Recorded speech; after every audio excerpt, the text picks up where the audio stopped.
Hello friends, welcome back to the next video of stock market from beginning to pro.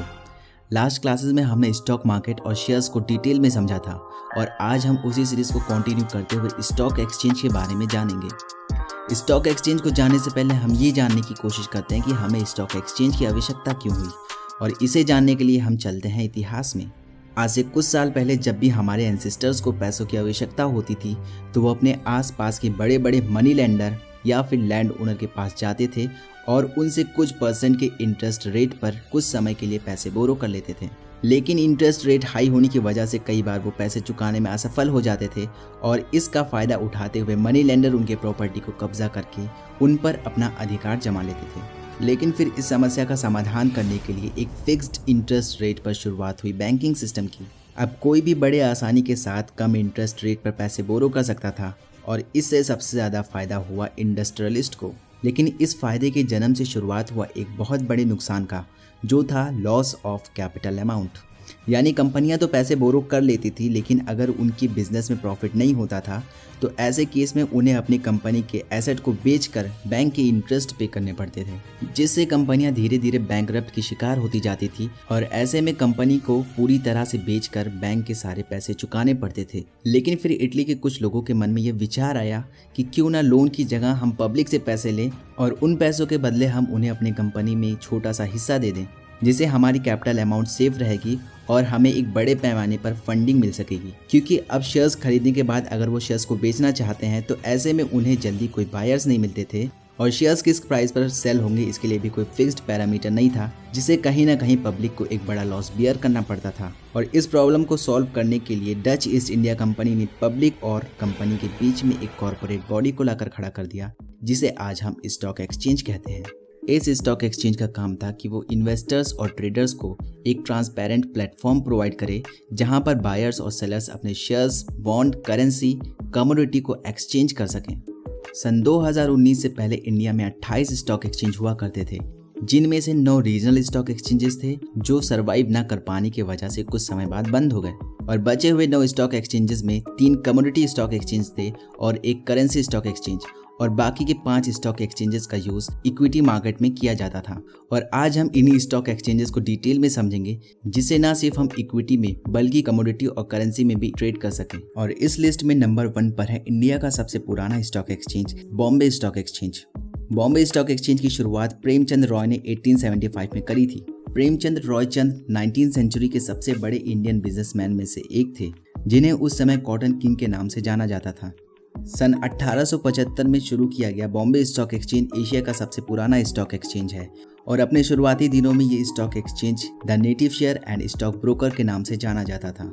बाद में 1957 में Indian government ने securities contract regulation act 1956 के तहत BSE को India का पहला स्टॉक एक्सचेंज का दर्जा दे दिया और तब से लेकर आज तक बीएसई स्टॉक एक्सचेंज के तौर पर काम कर रहा है। बीएसई में 5000 से ज़्यादा कंपनियां लिस्टेड हैं और इन कंपनियों के शेयर्स हर रोज स्टॉक मार्केट में ट्रेड होते हैं। बीएसई का बेंचमार्क इंडेक्स सेंसेक्स है और इसकी इंडेक्स की शुरुआत 1986 से ही हो गई थी। बीएसई में लिस्टेड कंपनीज में से सेंसेक्स उन 30 कंपनी की इंडेक्स को शो करता है जिनकी स्टॉक मार्केट में अच्छी ग्रोथ होती है। पहले बीएसई में ट्रेडिंग पेपर के जरिए हुआ करता था, लेकिन 1995 में बीएसई ऑनलाइन ट्रेडिंग की शुरुआत हुई। बोल्ड के शुरुआत से बीएसई में शेयर खरीदना और बेचना आसान हो गया। बीएसई एशिया का सबसे पुराना स्टॉक एक्सचेंज होने के साथ साथ दुनिया का 10वां सबसे बड़ा स्टॉक एक्सचेंज है, जिसकी मार्केट कैपिटलाइजेशन $3.2 ट्रिलियन है। बॉम्बे स्टॉक एक्सचेंज अपने शेयर को भी इश्यू करता है, जिसका प्राइस अभी 1200 रुपये है। इस लिस्ट में हमारा दूसरा stock exchange the national stock exchange है, जिसे हम शॉर्ट में एनएसई भी कहते हैं। एनएसई इंडिया का दूसरा सबसे बड़ा स्टॉक एक्सचेंज है। इसकी स्थापना 1992 में हुई थी, लेकिन तब एनएसई सिक्योरिटीज कॉन्ट्रैक्ट एक्ट 1956 के तहत सिर्फ एक टैक्स पेइंग कंपनी के तौर पर काम करती थी। इसके बाद 1993 से एनएसई ने स्टॉक एक्सचेंज के तौर पर काम करना शुरू किया। एनएसई के आ जाने से इंडियन स्टॉक मार्केट में इलेक्ट्रॉनिक एक्सचेंज सिस्टम की शुरुआत हुई, जिसकी वजह से शेयर बाजार में इन्वेस्ट करना काफ़ी आसान हो गया। एनएसई ने शेयर बाजार को ऑटोमेटिक बनाया, जिसके वजह से बाजार में ट्रांसपेरेंसी आई। एनएसई का बेंचमार्क इंडेक्स निफ्टी 50 है। निफ्टी 50 उन 50 कंपनियों के इंडेक्स को शो करती है जिनकी स्टॉक मार्केट में ग्रो करने की अच्छी पोटेंशियल है। एनएसई की टोटल मार्केट कैपिटलाइजेशन $3.1 ट्रिलियन की है और इसी के साथ एनएसई वर्ल्ड में 11वें पोजीशन पर आता है। NSE की स्टॉक मार्केट में अभी कोई शेयर्स नहीं है, लेकिन बहुत जल्द NSE भी खुद को स्टॉक मार्केट में लिस्ट कराने वाला है, जिसके बाद आप NSE के भी शेयर्स को बाई कर सकेंगे। इस लिस्ट के तीसरे स्टॉक एक्सचेंज का नाम कोलकाता स्टॉक एक्सचेंज है और इसकी स्थापना कुछ बॉम्बे स्टॉक एक्सचेंज की तरह ही हुई थी। कोलकाता स्टॉक एक्सचेंज एशिया का दूसरा सबसे पुराना स्टॉक एक्सचेंज है। सन 1908 में CSE को लोन सिक्योरिटी से चेंज करके इनकॉर्पोरेट बॉडी बना दिया गया, जिसमें टोटल 150 मेंबर हुआ करते थे। और फिर 1923 में CSE ने लिमिटेड लायबिलिटी के कॉन्सेप्ट को अपनाया और सन 1980 में CSE को गवर्नमेंट द्वारा सिक्योरिटीज कॉन्ट्रैक्ट रेगुलेशन एक्ट 1956 के तहत मान्यता प्राप्त हो गई। और फिर CSE ने काफ़ी तेज़ी से ग्रो किया, जिसे मेंबर्स की संख्या 150 से बढ़कर 900 हो गई और लिस्टेड कंपनीज की संख्या 3500 से ज़्यादा हो गई। और फिर ईयर 1997 में बाकी सभी स्टॉक एक्सचेंजेस की तरह CSE ने भी इलेक्ट्रॉनिक सिस्टम ऑफ ट्रेडिंग पर खुद को स्विच किया। फिर आया वो साल जिसने कोलकाता स्टॉक एक्सचेंज की ग्रोथ पर फुल स्टॉप लगा दिया। बात है सन 2001 की, जब कोलकाता स्टॉक एक्सचेंज में पेमेंट सेटलमेंट न होने की वजह से स्कैम हुआ और फिर 300 मेंबर्स के सस्पेंशन इशू हुए और कोलकाता स्टॉक एक्सचेंज को बंद कर दिया गया। लेकिन फिर कुछ साल बाद फिर से CSE को शुरू किया गया, लेकिन अब कई कंपनीज CSE से डिलिस्ट हो चुके थे और तब से लेकर आज तक CSE बस किसी तरह सर्वाइव कर रहा है। इस लिस्ट का अगला जो स्टॉक एक्सचेंज है उसका नाम है मेट्रोपॉलिटन स्टॉक एक्सचेंज और इस स्टॉक एक्सचेंज को साल 2003 में शुरू किया गया था, लेकिन इसे मान्यता सन 2012 में कंपनीज एक्ट के तहत प्राप्त हुई।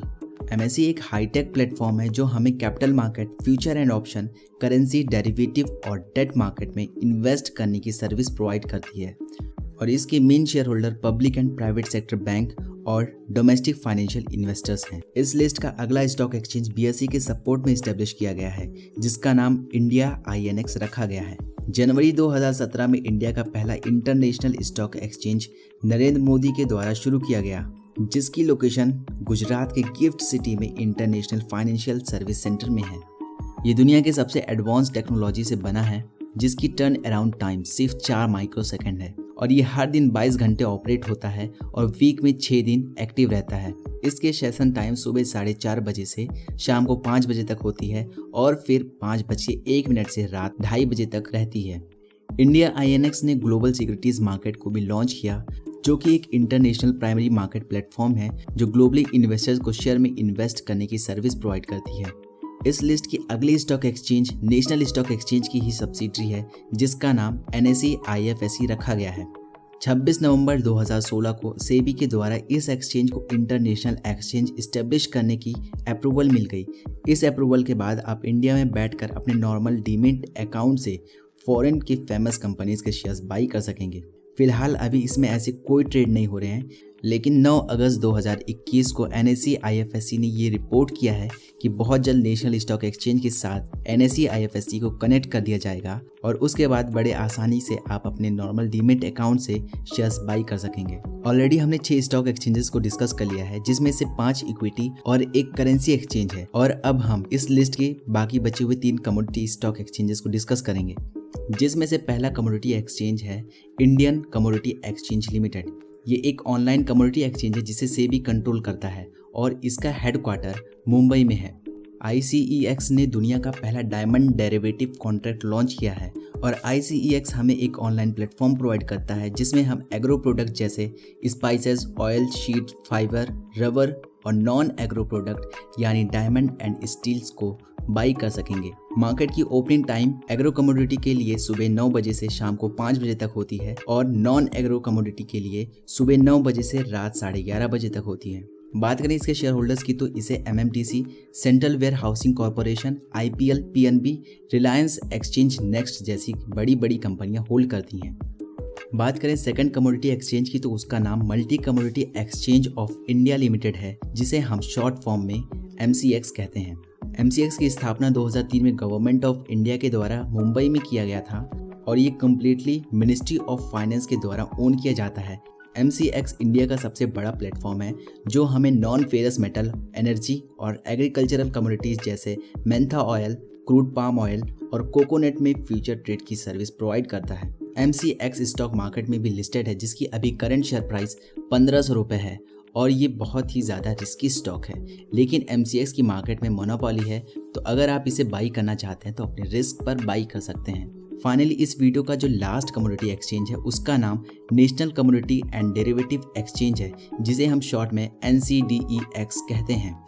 NCDEX एक ऑनलाइन प्लेटफॉर्म है जो हमें कम्युनिटी में ट्रेड करने की फैसिलिटी प्रोवाइड करता है। इसकी शुरुआत 23 अप्रैल 2003 में कंपनीज एक्ट 1956 के तहत हुई थी, लेकिन कमेंसमेंट ऑफ बिजनेस का सर्टिफिकेट इसे 9 मई 2003 को मिला था। ये completely ministry of finance and government of India के द्वारा ओन किया जाता है। 2021 के मुताबिक इसके कुछ और शेयर होल्डर्स बड़े हैं, जिनमें LIC, नेशनल स्टॉक एक्सचेंज और national bank for agricultural and rural development का नाम भी शामिल है। NCDEX में आप प्रीशियस मेटल और एग्रीकल्चरल कमोडिटीज जैसे बार्ली, व्हीट, सोयाबीन को बाई कर सकते हैं। NCDEX की ऑफिशियल वेबसाइट www.ncdex.com है और ज़्यादा इन्फॉर्मेशन के लिए आप इनके वेबसाइट पर विजिट कर सकते हैं। आई होप आपको आज की वीडियो में सारे स्टॉक एक्सचेंजेस क्लियर हुए होंगे और इसी तरह नॉलेज पाने के लिए आप हमारे चैनल को सब्सक्राइब कर दें। मिलते हैं इस सीरीज़ के अगली वीडियो के साथ, जिसका लिंक आपको इस वीडियो के एंड स्क्रीन पर मिल जाएगा। तब तक के लिए कीप इन्वेस्टिंग, सेफ इन्वेस्टिंग।